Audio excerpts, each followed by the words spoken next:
मानव रक्त संबंधित महत्वपूर्ण प्रश्न के उत्तर भाग 1 human blood related very important question part 1।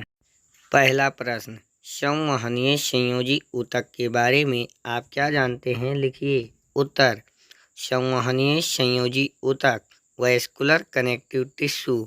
यह ऊतक शरीर के विभिन्न भागों के मध्य पदार्थों का परिवहन का संपूर्ण कार्य करते हैं। ये एकमात्र संपूर्ण शरीर में परिसंचरित होने वाले तरल संयोजी ऊतक हैं।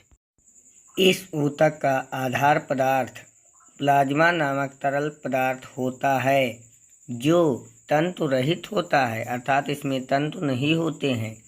इसी तरल में अनेक प्रकार की कोशिकाएं पाई जाती हैं, जिन्हें रुधिराणु कार्पल्स कहा जाता है।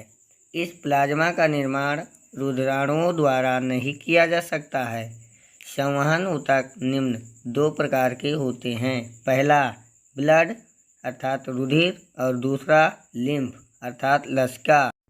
दूसरा प्रश्न, रुधिर रक्त ब्लड के बारे में आप क्या जानते हैं? विस्तार से लिखिए। उत्तर, रुधिर ब्लड लाल रंग का चिपचिपा जल से कुछ भारी, स्वाद में नमकीन व क्षारीय, जिसका pH 7.4 होता है, तरल पदार्थ है। मानव शरीर में रुधिर की मात्रा उस शरीर के भार के लगभग 7 से 8% होती है, अर्थात 70 किलोग्राम। मानव में इसकी औसत मात्रा 5 से 6 लीटर होती है।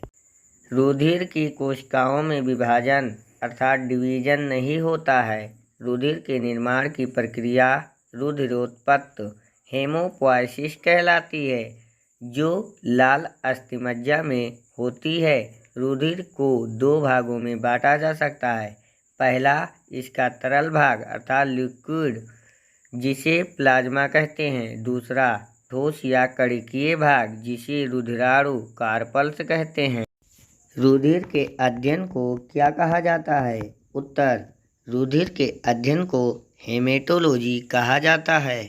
अगला प्रश्न, प्लाज्मा के बारे में विस्तार से वर्णन कीजिए। उत्तर, रुधिर का प्लाज्मा प्लाज्मा ऑफ ब्लड यह साफ, पारदर्शक, हल्का क्षारीय व निर्जीव आधारभूत तरल है। यह रुधिर का लगभग 55 से 60% भाग बनाता है। प्लाज्मा में 90% जल तथा 8 से 10% ठोस भाग कार्बनिक व अकार्बनिक होते हैं। अकार्बनिक पदार्थों में NaCl सोडियम क्लोराइड व NaHCO3 सोडियम बाइकार्बोनेट लवण प्रमुखता से तथा कैल्शियम, मैग्नीशियम, पोटेशियम आदि के फास्फेट, सल्फेट, बाइकार्बोनेट, आयोडीन आदि के लवण सूक्ष्म अर्थात कम मात्रा में होते हैं। ये प्लाज्मा का 0.9% भाग बनाते हैं। इन्हीं के कारण रुधिर हल्का क्षारीय होता है।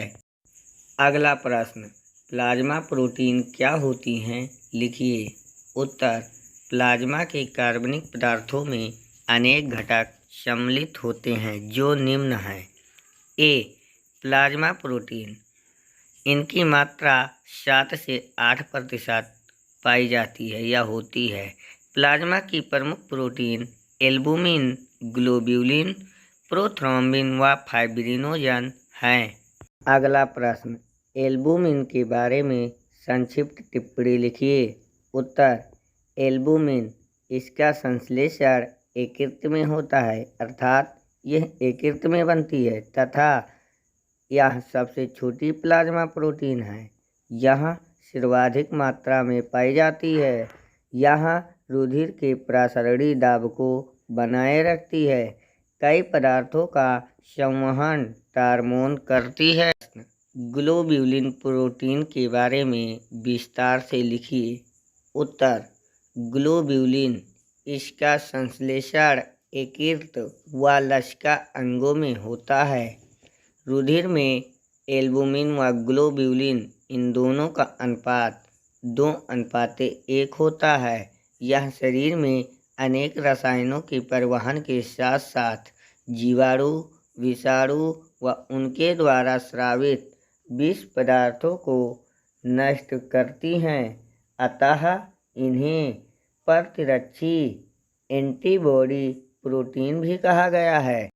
अगला प्रश्न, प्रोथ्रोम्बिन व फाइब्रिनोजन के बारे में आप क्या जानते हैं? उत्तर, फाइब्रिनोजन एंड प्रोथ्रोम्बिन, इनका संश्लेषण भी यकृत में होता है।